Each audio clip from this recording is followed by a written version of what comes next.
and croeso. Welcome to the Calon Yarns podcast. This is episode 8.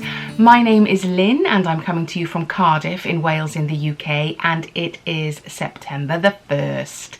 Yes, autumn has finally arrived. The fall. We can finally unlock all our woolly projects, those boxes of fibre that have been sat there for ages. We've struggled through our cottons and linens, but now, yes, we can stay inside and knit all those sweaters ready for the winter. If you are a new viewer, thank you so much for stopping by. If you are a returning viewer, thank you so much for coming back. I really appreciate you all giving me some time today. And we've had quite a few new subscribers this month, so at the end when I do my general chat I will just recap on who I am, where I am and what I'm up to really. But on with the episode. So we follow the usual plan of finished objects, work in progress, stash acquisitions. And at this point, I usually say, but in my case, that's stash rediscoveries because I'm working through my stash. Well, that hasn't sort of happened this last couple of weeks. As those of you that have listened to the podcast before, I was going to Canada and America for a couple of weeks for work. And when I was in Canada, I went to the amazing Wet Coast Wools shop. And so I had to buy some few bits and pieces. So it is stash acquisitions for me too, this episode. Anyway, we'll get to that a bit later. And then at the end, I just do some general chat about what I've been up to, where I've been, things like that really, general life shenanigans. So anyway, let us get on. Hope you've got a cuppa, I hope you've got your project bag, and let's talk yarns and knitting. So this episode I have finished my Navelli Tee. This is by Caitlin Hunter of Boylan Knitworks, and I was knitting this out of stash. You see, I was good until this couple of weeks. So yes, knitted out of stash, and I really enjoyed knitting this pattern. I didn't make any great adaptations, none that I meant to do anyway. I'll stand up in a second, but this little section here, this ribbed section, you're supposed to go back into your ribbing needles.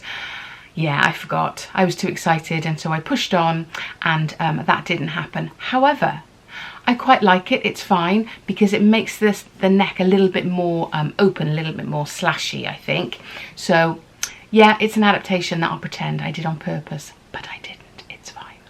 So yes, Navelli Tee. So it's a nice short sleeved piece. It has this nice little roll back cuff with your contrast colour 2, I think it is, and on the bottom edge you have a nice little bit of, excuse my tummy, a little bit of colour work here, which I think is really lovely. It's quite short. I think I did it a little bit longer than the pattern suggests. It's only because I think a lot of cropped sweaters you can wear with high-waisted jeans. I don't really own many pairs of high-waisted jeans, so I just went a little bit longer so it just hits the top of my normal belt line. Anyway, so yes, very pleased with that. It's been really nice to wear in slightly overcast days, but we haven't really had many of those. I took it away with me, only managed to wear it in Canada a couple of days. But yeah, I know it's an awful thing to say, but as it gets cooler, these little joyous things we've made over the summer can start to come out of the closet. So I am very happy about that. So that's my first finished object. I have 2. Oh yes, my friends, I have been very busy. The second one, as you might have seen from the start of the podcast, I have finally finished my broken seed stitch socks. So these are patterned by, let me check, Hannah Levaniemi. I'll put it up here anyway. And it is a really lovely pattern. It's made from obviously 4-ply sock yarn, but one strand is solid and the other is variegated, and it makes this gorgeous little pattern that's quite textured. So you do, I think the solid yarn is the yarn that you use for the plain knit rows, and then the variegated yarn is the one that you do for your knit one purl one or your purl one knit one, and it creates that broken seed stitch and creates a really lovely texture. So why these socks have taken me, oh my goodness, I could check in my little knitting notes when I started them, but I won't because it'll be embarrassing. It's taken me forever, and I don't know why. It's a really lovely pattern, it's a really simple pattern, but I think I have realised that the socks I knit just have to be plain vanilla socks, the round and round and round socks. They are the things I take with me wherever I go, and if there's the slightest bit of interest or complication in the pattern, I just don't want to get them out the bag. They are my mindless knits. So I don't know, textured socks and lovely cabled socks. I've done them in the past, but that mojo has most definitely left the building. But I am so pleased I finished these. I love them. I didn't do the pattern down the foot of the sock, as you can see. That was not going to happen. But yeah, I am very, very happy with those and can't wait to wear them in this fall season, as you would say in America and Canada, as I now know because I've been. I'll come to that at the end. I'm so excited. Anyway, those are done. Yes, yes, yes, thank goodness. And they sort of had to come off the needles because I bought some more sock yarn. You see, even though I know I don't have a sock mojo, I still buy the sock yarn. Quite ridiculous. But I bought some bamboo.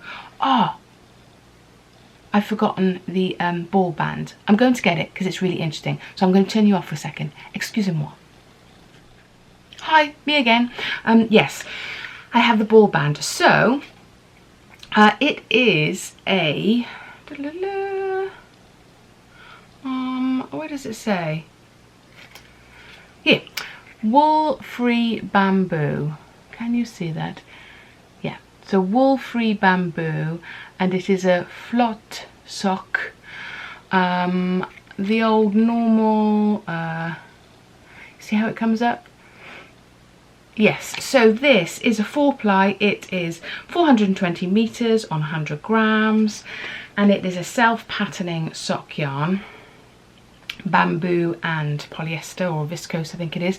And look, isn't it nice? So I am doing this on 2.25 needles, the little tiny circular ones, and this is the ball. Yeah, and it's really nice, and I bought this from Wet Coast Wools, of course, which I will come to a little bit later.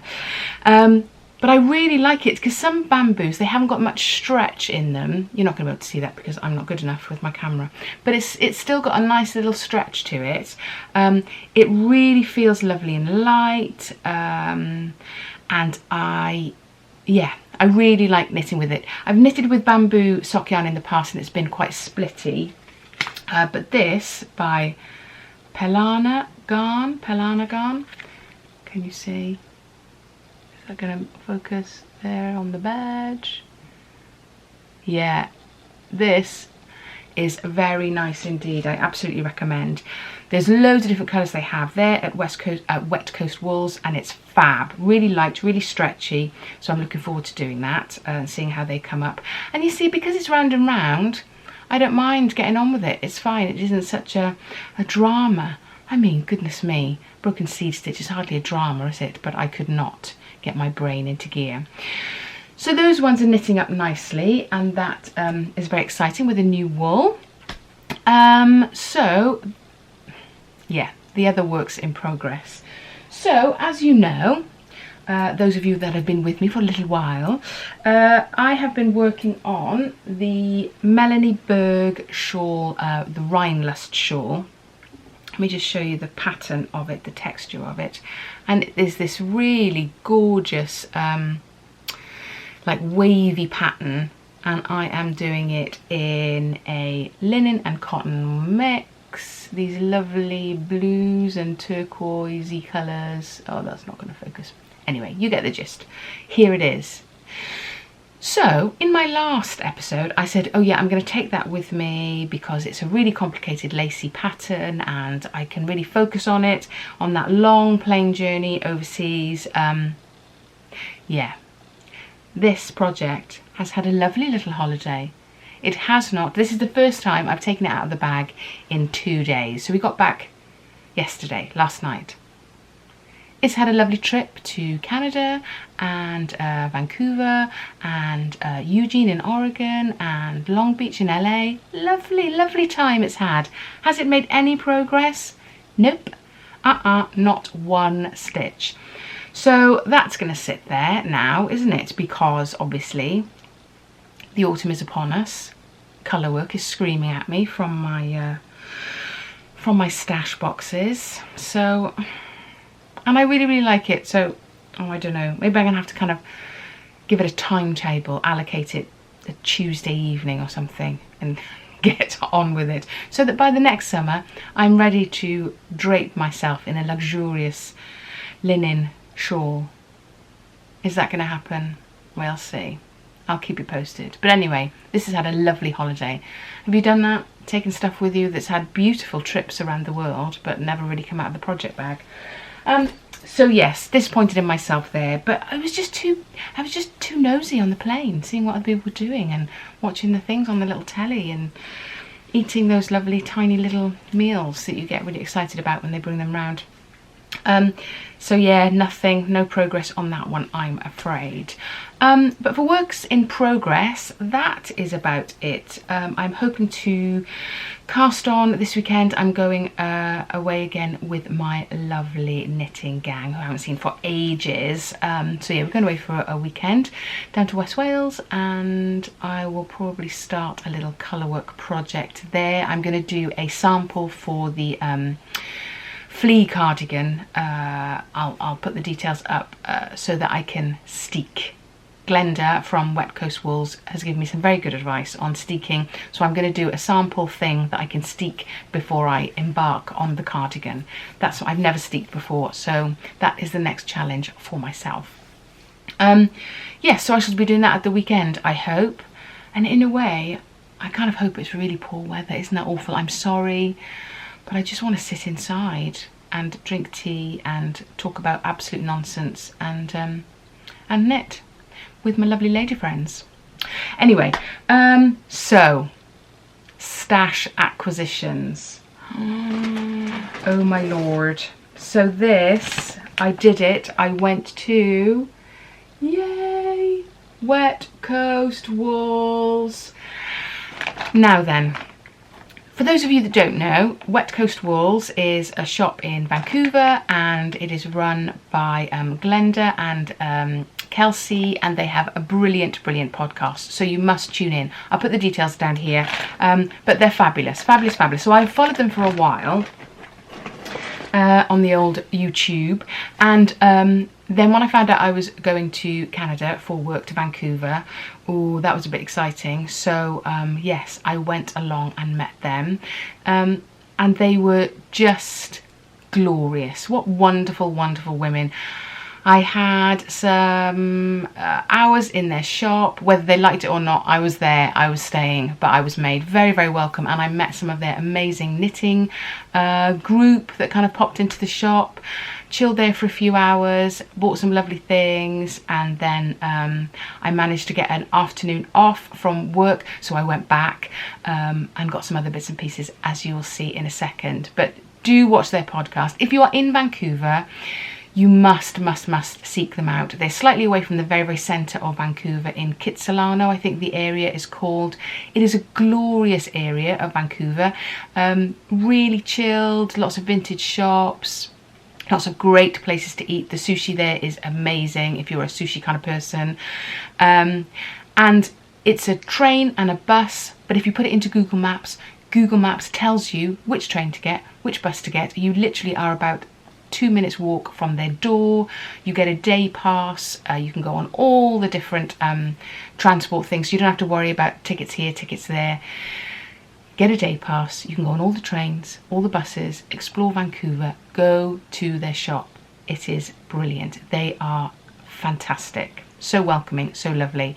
Yeah, as you can see, I was a bit fangirly and it was very exciting, but I had a lovely, lovely time. So thank you so much, ladies.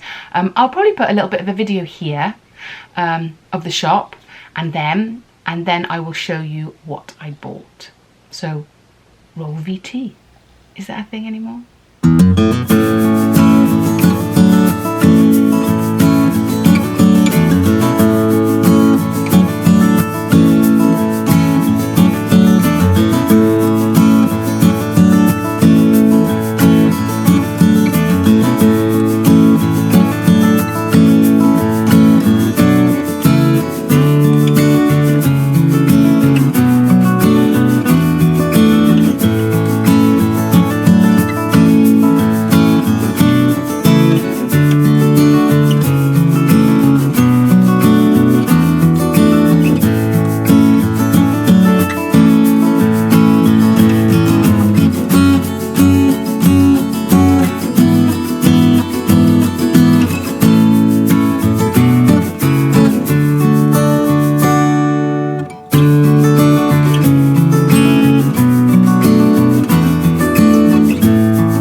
For the fabulous Glenda and Kelsey, and I've had some amazing chats about bizarre things. We won't go into that now. Yeah, completely. It's an amazing shop. If you're in the area, you must pop in, and I am so thankful for all the chatting. And I have a pin, I have a What Goes Walls pin, which is great. So yes, see you later. Bye. Bye.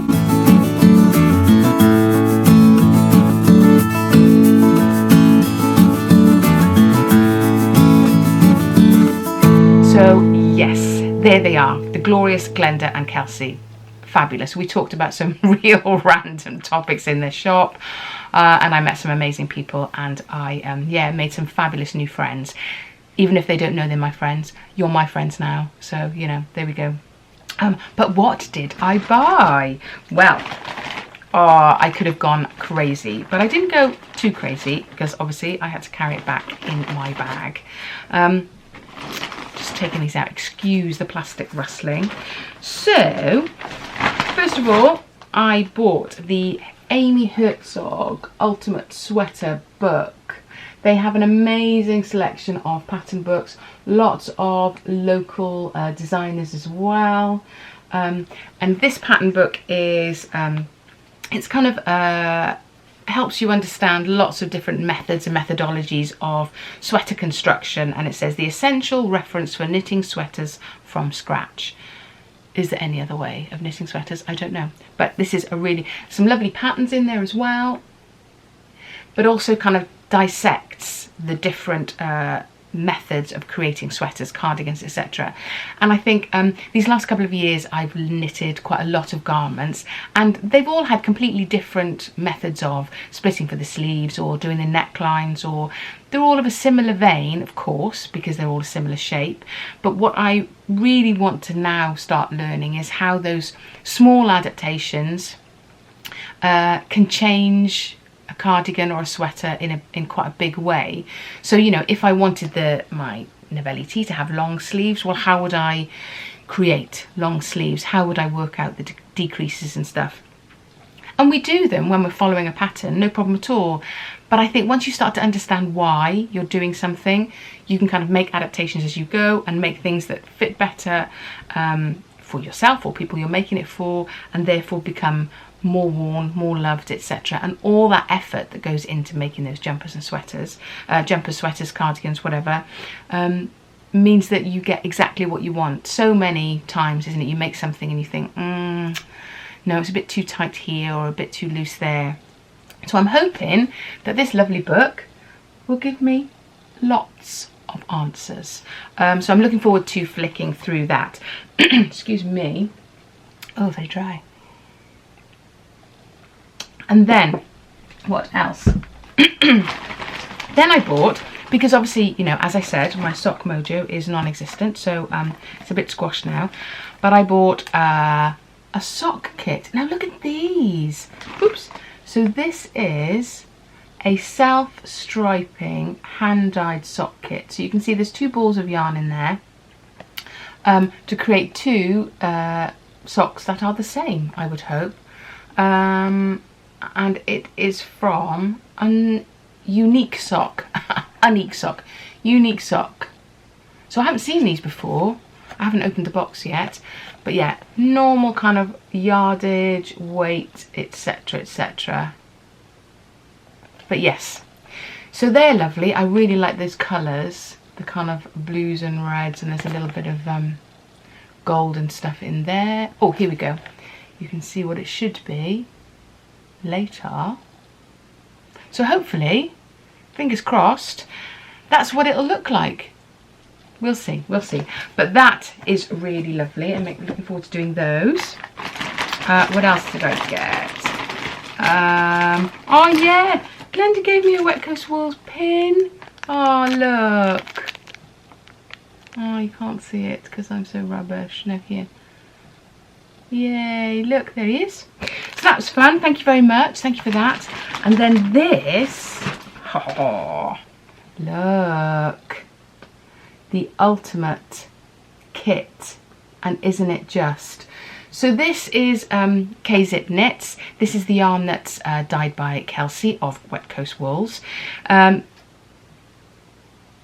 And there's, I'm just trying to look, oh yes, Puzzle Tree Yarns is the other dyer from there. She has some beautiful stuff in the shop too.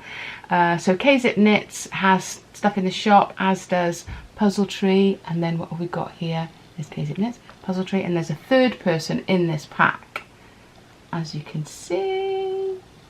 So that is Beach House. So it's a little kit, and I haven't opened this yet. So, as well as the sock yarn and the yarn matching heels and toes, you get a little yarn keeper. Look at this. Little cowboys.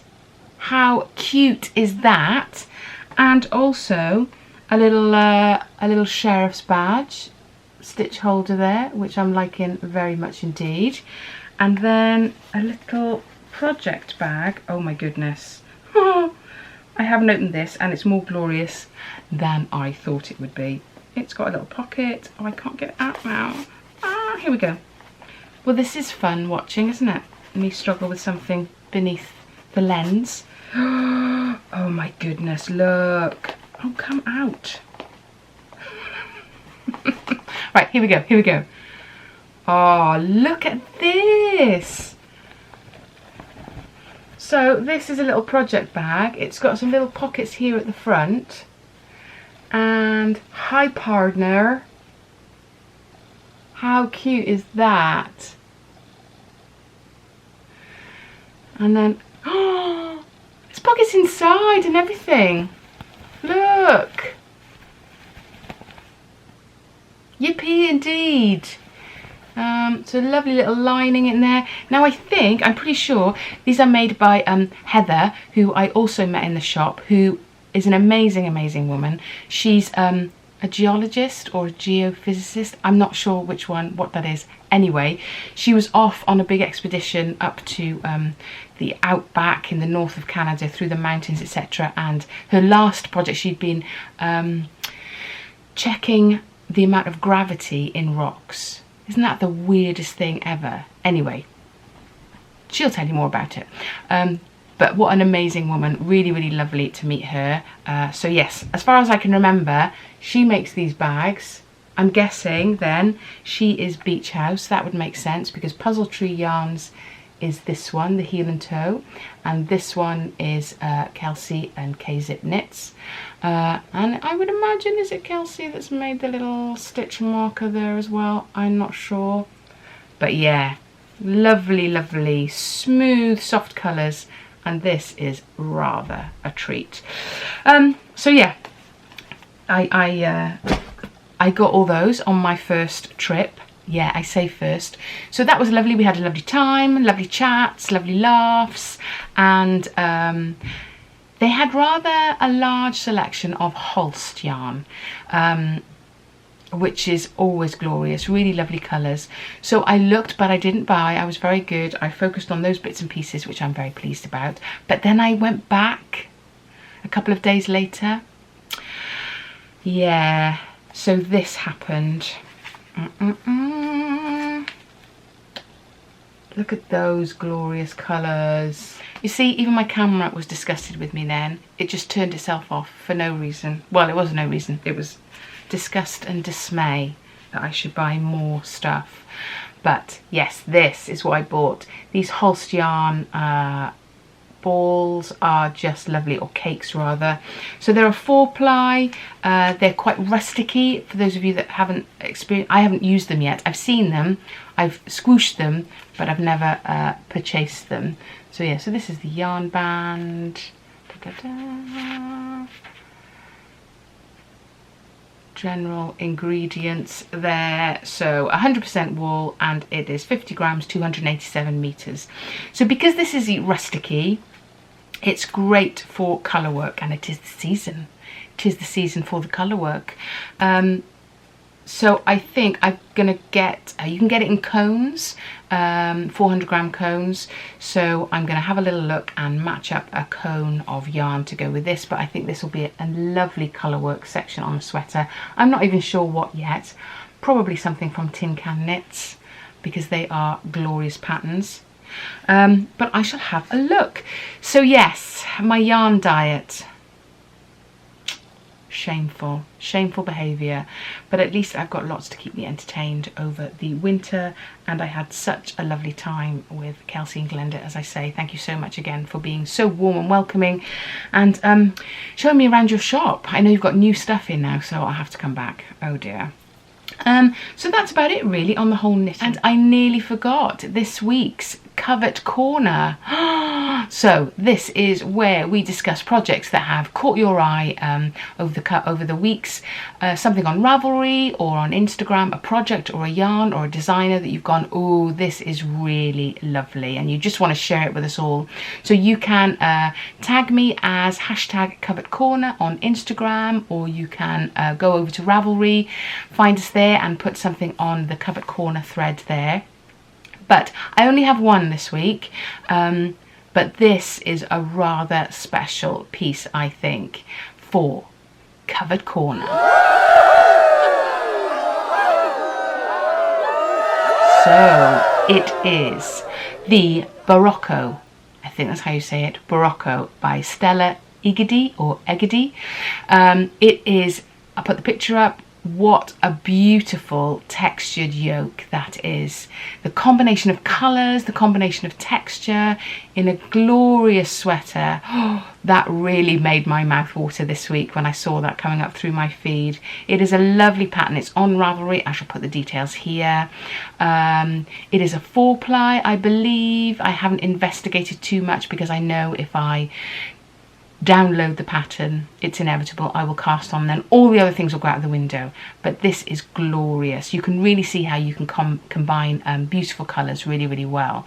So that is my Covert Corner this week. If you want to suggest something for Covert Corner, then as I say, do drop me a line. I'd be interested to know what's caught your eye. It's always good to see what other people are drooling over, desiring to add to their queue, their Ravelry queue, or their queue of projects ready to rock and roll. Okay, on with the rest of the bits. Yes. I don't think I've got any other works in, well, I have got works in progress, but nothing that I've worked on recently. As I say, we only got back yesterday, so we're just regrouping, ready to start work on Monday and get back into the zone. So I probably won't post this video today. It'll take me a couple of days to edit and work around everything to get it up there, but at least here we are in the fall season of knitting and crochet and all the lovely fibre things. So I'll chat a little bit more about my trip and what I've been up to generally, but if you are just here for the squooshing of the yarn and the projects, thank you so much for dropping by. I will see you in a fortnight. Have a lovely couple of weeks. Enjoy picking out your autumn projects, and I will catch you later. So yeah, if you are staying around, so as I say, went to Vancouver, went to Eugene in Oregon, and went to LA for work. And for those new subscribers, my name is Lynn. As I say, I live in Cardiff with my husband. I have 2 children. They are twins, a boy and a girl, and they are just starting their 2nd year of university in different places. So those of you that have been with me know that this is my son's bedroom. I hadn't been able to podcast in here over the summer because it was quite grim, but now it's slowly getting back to normal. So this is his room. It's the quietest room in the house, which is why I do my podcasts in here. So yes, they have gone back to uni. Well, my daughter actually is in France with a friend at the moment, so we are going up to see them both on Friday. We'll do one and then do the other. Taking their last bits and bobs ready for their start of term, so it'll be lovely to see them. Haven't seen them for about 3 weeks. It's been great to have them home for the summer, but they were chomping at the bit to get back to their mates and back to uni, as they do, so it's been packing them all up again and off to go. And then, as I say, I work in a university in South Wales, so I work, my background is performing arts, so I teach acting in university, and we have quite a lot of international partners all over the globe. So we had to have a meeting with a university or a college in Oregon, so I went out there and did a few other universities on the way, some in Vancouver, some in Los Angeles, and obviously in Oregon. And it's all about exchange students, so setting up programs to allow students to come over and study here, and for our students to go over and study there, wherever that may be. So there's these reciprocal exchange programs, and that it's brilliant. It's so brilliant for them to experience new cultures, new people, new worlds, new ways of teaching, new ways of learning, and just broadening their horizons. It's a fantastically successful program. And yeah, I wish everybody could go on it. And that made me think, now then, student exchange, yes. What about knitters exchange? That's what we should do. We should have like a knitters exchange program, you know, like in school we used to have those students that would come in from overseas, and you would have like a host family, and you would put them up for a couple of days, and they would do their thing, and you would take them to a couple of cultural events or whatever in your local area. This sounds like a perfect idea for a knitters exchange, don't you think? Could go over to that person's local yarn store, looking for host families, host knitting families, stay over there, take them to local yarn events, and that would be perfect, wouldn't it? We should do this. We should set this up. Let's look for host knitting families to begin a knitters exchange program. I think it's very important to expand our fibre minds and communities and be hosted by fabulous knitters everywhere. Wouldn't that be so cool? You know, in those evenings where you used to have the exchange students over, it'd be tricky in the evening. That's not tricky with knitters. You just sit down and chat and knit. Easy peasy. Anyway, that would be a good thing, don't you think? We can only dream. I've met some amazing knitters and amazing people out and about over the last couple of weeks, and it has really yeah, it's really made me realise that we're so all the same. All the conversations I've had about the world in general, and the political climates everywhere, and the financial climates everywhere. Oh my goodness, everybody just wants to, well, everybody I met just wants to be better, do better, be more open, embracing, etc, etc, and it's been so wonderful to see that in lots of different people. And I know there are people out there that don't think like that, but I had 2 weeks of only meeting people like that, so If any of you are watching who I happened to meet whilst I was away, thank you so much. It was such a really, really interesting experience to meet all these different people from completely different walks of life, whether it was to do with my academic work or whether it was to do with my knitting hobby. It was fantastic to meet all these different people. And therefore, knitting exchange, this is what we need to do.